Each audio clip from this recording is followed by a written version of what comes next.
Have you ever asked yourself why someone who broke you keeps coming back like nothing ever happened?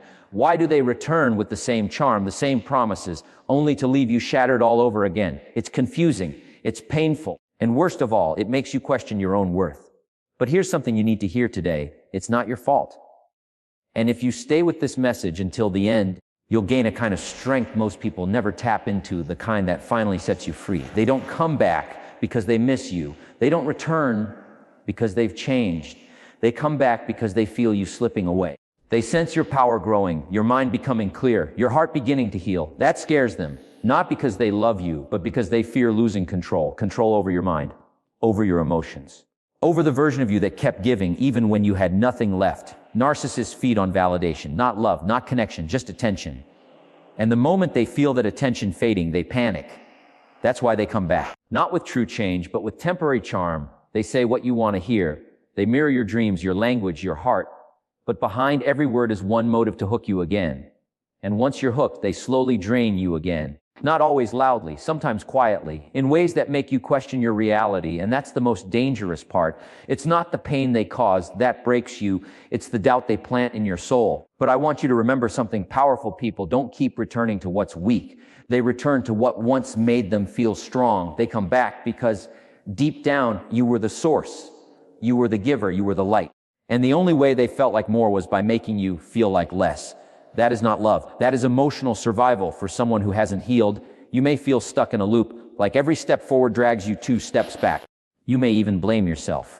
Maybe I wasn't enough. Maybe if I had just done more. But none of that is true. And the moment you understand that their return is not a sign of love, it's a sign of emptiness, you take your power back. So let me ask you again, why do they keep returning? Because they know who you are, even if you've forgotten it. And the moment you remember your value, they lose their grip. That's why you need to keep watching. Because by the end of this message, you won't just understand why they never change. You'll finally understand why you must. Now let's go deeper. They never change because they don't see themselves as the problem. And if someone can't admit their fault, they can never fix it. That's the brutal truth. Narcissists are masters at shifting blame. Every conflict becomes your fault.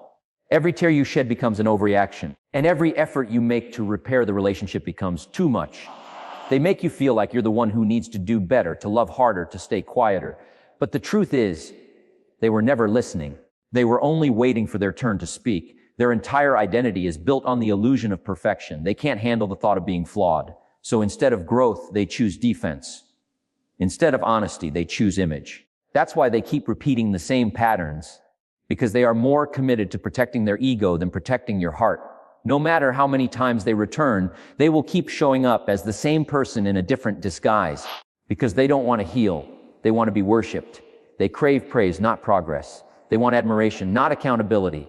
And this is where the damage runs deepest, because you begin to confuse their return with hope. You begin to believe that maybe this time it will be different. Maybe they've finally seen the pain in your eyes, but they haven't. They've only seen what they risk losing.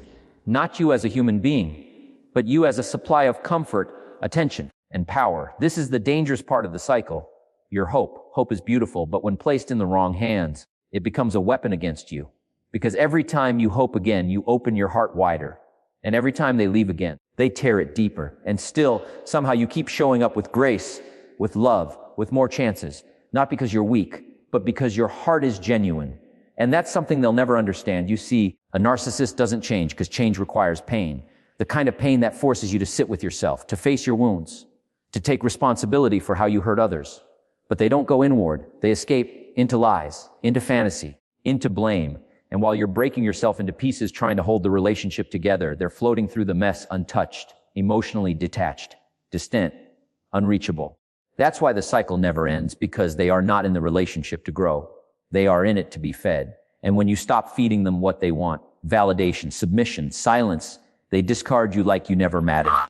But then they come back, not because they've had a revelation, but because their world got quiet without you. And in that silence, they didn't miss your soul. They missed the control they had over it. This section ends with a truth you must hold tightly. Someone who refuses to look at their own reflection will never change the way they treat yours. You are not responsible for fixing what someone refuses to acknowledge. You are not the villain for walking away from a person who chooses comfort over growth. And most of all, you are not unworthy just because someone couldn't love you correctly. When they come back, they don't come empty-handed. They bring charm. They bring sweet words. They bring a mask, one you've seen before but still want to believe is real. They know exactly what to say, when to say it, and how to say it. They read your heart like a map and follow the same path every time. They don't return to make things right. They return to reset the trap. This is how the cycle begins again. They make you feel seen, heard, and wanted. For a moment, it feels like the love you've always dreamed of. But it's not real. It's a performance, a temporary illusion. Their apologies are rehearsed. Their promises are recycled. They know that you have a heart big enough to forgive, so they use that heart against you. And when you let them back in, thinking this time might be different, they start pulling the strings again. Slowly, quietly, until you don't even notice you've lost yourself. At first you feel safe, then slowly you feel small. Your words start to shrink. Your confidence starts to fade. Your joy becomes fragile. And just like before, you start walking on eggshells, trying not to upset them, trying to keep the peace. But peace doesn't live in a place where you're constantly questioning your worth. That isn't peace, it's survival. And no relationship that makes you abandon yourself is worth holding on to. This is how manipulation works. It doesn't always scream. It whispers. It twists your reality so that you begin to blame yourself for things they caused. You start apologizing for being hurt. You start doubting your memory, your feelings, your instincts. And that's exactly what they want. Because the moment you start doubting yourself, you become easier to control. That's their power. Not in being better, but in making you believe you're less. You might ask, why do I keep falling for it? Why do I keep letting them back in? It's not because you're foolish. It's because you're human. Because your heart wants to believe that people can change. That love can conquer all. And because you've been trained, slowly and silently, to confuse pain with passion. Chaos with connection. That's not your weakness. That's conditioning. And you can unlearn it. The moment you begin to see the pattern clearly, you begin to reclaim your freedom. Because when someone truly loves you, they won't keep making you prove your worth. They won't disappear every time you have needs. They won't return only to feed their own emptiness. Real love builds, protects, and grows. It does not return to reopen wounds. It returns to heal them. The next time they show up with apologies in their mouth and promises in their eyes, pause. Breathe and ask yourself, is this real change or recycled comfort? Are they here to grow or here to grip? Because the answer is already inside you. And the day you trust that inner voice is the day you begin to break the cycle for good. Here's something that might shake you. They always come back when you start healing, when your light starts to return, when your laughter gets a little louder, when your soul feels just a bit lighter. That's when they feel it. That shift in energy, that quiet confidence you're rebuilding. And that's exactly when they reappear. Not to celebrate your healing, but to interrupt it. Because narcissists don't come back out of love. They come back out of fear. Fear that they no longer have a place in your life. Fear that you've finally seen through the fog. Fear that you no longer need them. It's never about you becoming happy. It's about them no longer being in control of your happiness. And when they see you moving on, it feels like a threat, not a heartbreak, a threat. Because you were never their partner. You were their mirror.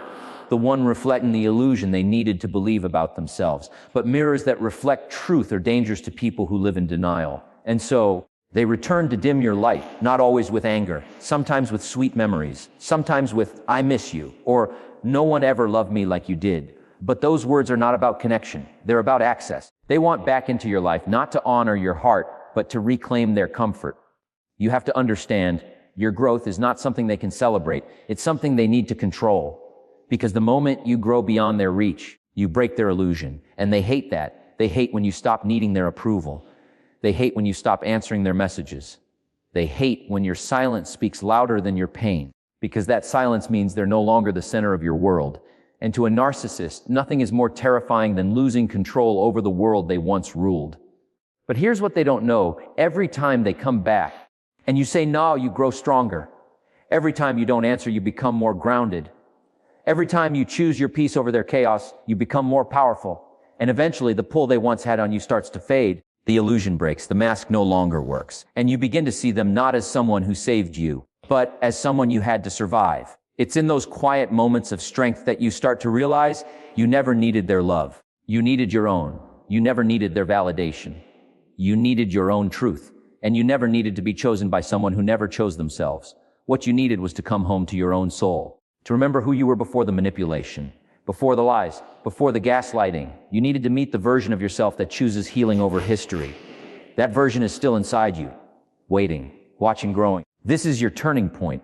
The moment you stop asking why they return and start asking why you would let them back in. Because your story doesn't have to be a cycle, it can be a breakthrough. And the life you deserve the peace, the clarity, the joy. It's on the other side of that one decision to stop answering the knock on the door of your past. You can break free. Not tomorrow, not someday, but now. It doesn't take a perfect plan. It takes a decision. A decision to stop explaining yourself to people who choose not to hear you. A decision to stop offering your heart to someone who only sees it as a tool. A decision to stop waiting for someone to become who they promised they would be. You're not asking for too much. You've just been asking it from someone who refuses to give anything real. Freedom begins when you accept that closure will not come from them. It will come from within you. It won't be the apology you're still hoping for. It won't be the sudden moment where they finally admit they were wrong. That day may never come, but you don't need it to move forward. You don't need their permission to heal. You don't need their recognition to grow. You only need your own permission to finally let go. Understand this deeply. Someone who keeps hurting you is not confused. They are consistent. Their behavior is not a mistake. It's a pattern. And the longer you stay in the cycle, the more it convinces you that this is the best you'll ever get. But that's a lie born from your pain, not your potential. You were not created to shrink. You were not created to be drained. You were created to rise. And sometimes rising means walking away from everything that keeps pulling you down. It's okay to grieve what could have been. It's okay to feel the weight of all the moments you gave your best and still weren't seen. But don't stay there. Don't build a home in the house of someone else's emptiness. Don't keep rewriting your soul just to fit into a story that was never meant to honor you. You don't need to earn the kind of love that sees you, supports you, and grows with you. That love won't come in confusion. It will come in clarity, and it will never require you to lose yourself just to be enough. Now is the time to turn your pain into power, not by hurting them back, not by proving your worth, but by building a life so full of purpose they become a silent chapter in a story that no longer needs their presence. You owe yourself peace, you owe yourself healing, and you owe yourself the chance to be free, not just from them, but from the version of you that kept going back. You have nothing to prove. The most powerful thing you can do is move forward without noise, without revenge, without needing to be understood. Let your growth speak. Let your silence speak. Let your peace be your power, because real strength isn't loud, it's quiet. It's the calm after the storm when you finally realize you made it through. And you're still standing. This is your moment to reclaim your energy, to rewrite your story, to close the door not with bitterness, but with grace. Because the best revenge is not becoming like them. The best revenge is never letting them touch your heart again.